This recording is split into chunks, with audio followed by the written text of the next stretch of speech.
গর্বের ভোলাকা শিশু শিক্ষা নিকেতন শিশু শিক্ষা নিকেতনের আমাদের যে বার্ষিক কর্মসূচিগুলো থাকে, সাংস্কৃতিক অনুষ্ঠান, তার মধ্যে অন্যতম আজকের এই সাংস্কৃতিক অনুষ্ঠানের সম্মানিত প্রধান অতিথি। আপনারা আগেই পরিচয় পেয়েছেন যে আমাদের এই যে প্রাথমিক বিদ্যালয়,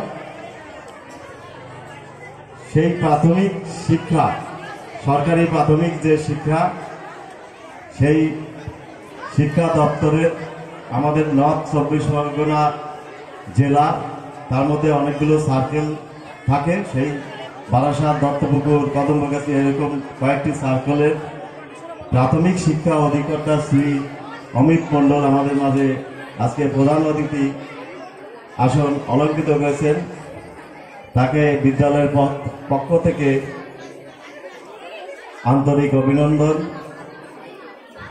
উপস্থিত আমাদের বিদ্যালয়ের সম্মানিত অভিভাবক, অভিভাবিকাবৃন্দ এবং আমাদের বিদ্যালয়ের সম্মানিত শিক্ষক, শিক্ষিকা এবং উপস্থিত আমাদের আবাসনের সম্মানিত সদস্যবৃন্দ। প্রথমেই আপনারা সকলেই অবগত আছেন যে আমাদের বিদ্যালয়ের মাঠের কি অবস্থা। আমরা আমাদের যে বার্ষিক ক্রীড়া অনুষ্ঠান, সেটা আপাতত স্থগিত রেখেছি। বিদ্যালয়ের এই অনুষ্ঠানটা এখানে হওয়ার কথা ছিল না। আমরা দুদিনের অক্লান্ত পরিশ্রমের মাধ্যমে কোনো মতে এখানে অনুষ্ঠান আয়োজিত করতে সক্ষম হয়েছি। আপনাদের জানি আপনারা নিচে বসে আছেন, আপনাদের বসার অনেকটা অসুবিধা হচ্ছে। আমাদের ডায়াসে সোজাসুজি আমরা বসতে অ্যারেঞ্জ করতে পারিনি। আপনাদের দেখতে যদিও একটু অসুবিধা হবে, তবুও আপনারা আমাদের যে বলাকা আবাসনের মুক্ত মঞ্চ, সেখানে আমরা করতে পারতাম, কিন্তু সেখানে আমাদের জায়গাটা এত ছোট, যার কারণে আমরা এখানে নিয়ে আসতে বাধ্য হয়েছি। আপনাদের অসুবিধা হচ্ছে ঠিকই, কিন্তু অন্যান্য অনেকগুলো বিষয় আছে, সেখানে আপনাদের অনেক সুবিধা হয় এখানে করলে, এই জন্য আমরা এখানে করেছি। যাই হোক, আমাদের ক্রীড়া অনুষ্ঠান মাঠের যা অবস্থা, আমরা খুব শিগগিরই এটা করার চেষ্টা করব।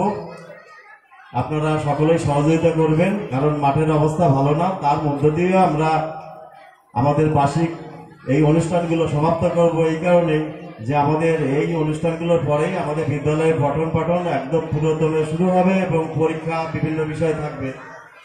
তো আপনারা ক্রীড়া অনুষ্ঠান হবে, আপনারা হতাশ হবেন না। এই মাঠের যা পরিস্থিতি, মোটামুটি যতটুকু ঠিক করা যায় আমরা করব। আমি বক্তব্য দীর্ঘায়িত করব না, মাত্র দু একটা কথা একটু পয়েন্ট আকারে বলছি। আপনারা জানেন, আমরা বিদ্যালয়ের পক্ষ থেকে প্রতি বছর একটা গার্জিয়ান মিটিং কল করি। আমরা গত বছর সেটা করিনি। না করার পিছনে আমাদের কয়েকটি কারণ আছে। তার প্রথম কারণ হচ্ছে, আমরা দেখেছি প্রতি বছর আমরা করি, আমাদের যে গার্জিয়ান, তাদের উপস্থিতির সংখ্যা হাইয়েস্ট হচ্ছে 90।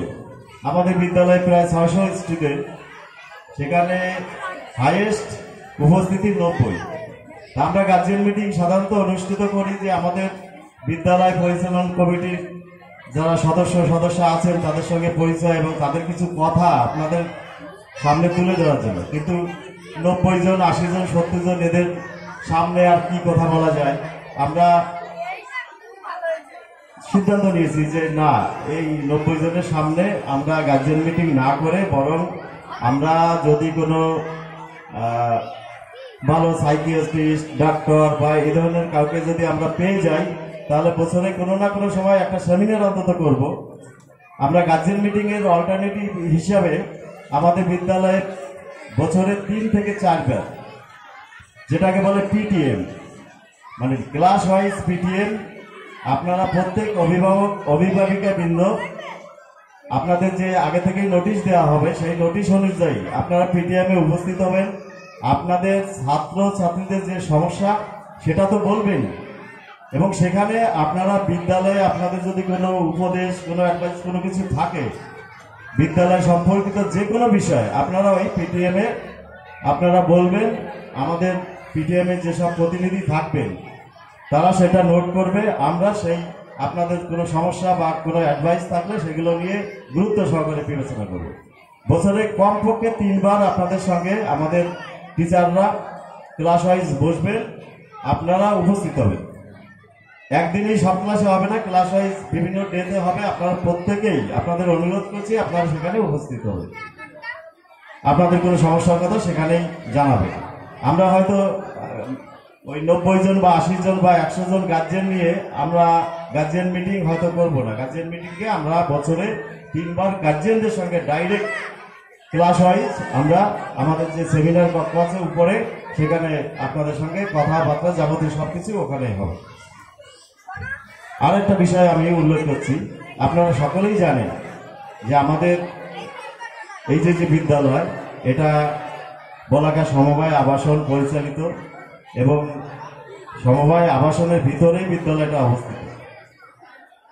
তা আমরা বিদ্যালয় চলাকালীন আমরা অনেক সময় লক্ষ্য করেছি আপনাদের মধ্যে সকলেই নাই, কিছু কিছু গার্জেন আপনারা প্রয়োজন না থাকলেও বাচ্চাকে স্কুলে দিয়ে বলাকার বিভিন্ন রাস্তা বিভিন্ন জায়গায় আপনারা যেখানে সেখানে বসেন এবং এক জায়গায় 10 জন 12 জন 15 জন অনেক সময় হয়ে যায়। সেখানে বেশ চিৎকার চেঁচামেচি কখনো সখনো হয়। কোথাও কোথাও দেখছি আমরা দোকান সাজিয়ে নিয়ে বসে থাকি। তবে আপনাদের মানে বলা লাগে না, তবু আপনারা বলছি যে আপনারা সকলেই জানেন যে একটা আবাসন প্রত্যেকটা রাস্তার সামনে বাড়ি আছে এবং প্রত্যেকটা বাড়িতে ছাত্রছাত্রী আছে এবং ওই সময় কেউ হয়তো টিউশন পড়ছে, কেউ হয়তো তার সামনে পরীক্ষা পড়াশোনা করছে, কিন্তু তার বাড়ির পাশের রাস্তায় আমাদের বিদ্যালয়ের গার্জেনরা হয়তো বিদ্যালয় এখানে চলছে, গার্জেনরা এখানে বসে বিভিন্ন একসঙ্গে 10 জন থাকলে যেরকম হয় সেরকম একটু চিৎকার চেঁচামেচি হয়। স্বাভাবিকভাবে সেই সব ছাত্রছাত্রীদের একটু না একটু হলেও অসুবিধা হয়। আপনারা এইদিকে একটু লক্ষ্য রাখবেন। আপনারা আমাদের যখন পরীক্ষা চলে, বছরে যে 4টে পরীক্ষার সময় আপনারা 1 ঘন্টা পরীক্ষা আপনারা ওয়েট করবেন। আমাদের অনুমোদন আছে, আমরা কিছুই বলবো না। যেদিন বৃষ্টি হয়, বৃষ্টির দিনে আপনারা যেখানে যেখানে আপনাদের দাঁড়ানোর জায়গা বা ইয়ে জায়গা আছে আপনারা থাকবেন, আমরা কিছুই বলবো না। কিন্তু বৃষ্টির দিন এবং পরীক্ষার দিনগুলো ছাড়া আপনারা দয়া করে ছাত্র দেবেন, প্রেয়ার হয়ে যাবে, আপনারা চলে যাবেন। আপনারা আবাসনে অবস্থান করবেন না। আপনাদের কাছে বিনীত অনুরোধ, কারণ বিদ্যালয় পরিচালনা করতে গিয়ে আমরা হয়তো 9 জনের একটা কমিটি পরিচালনা করছি, কিন্তু আমাদের এখানে 42টা পরিবার আছে। 42টা পরিবারের বিভিন্ন পরিবারে যে অসুবিধাগুলো হয় সেগুলো কিন্তু আমাদের রিপোর্ট আমাদের কাছে আসে। আমরা সেই জন্যই আপনাদের কাছে অনুরোধ করছি যে আপনারা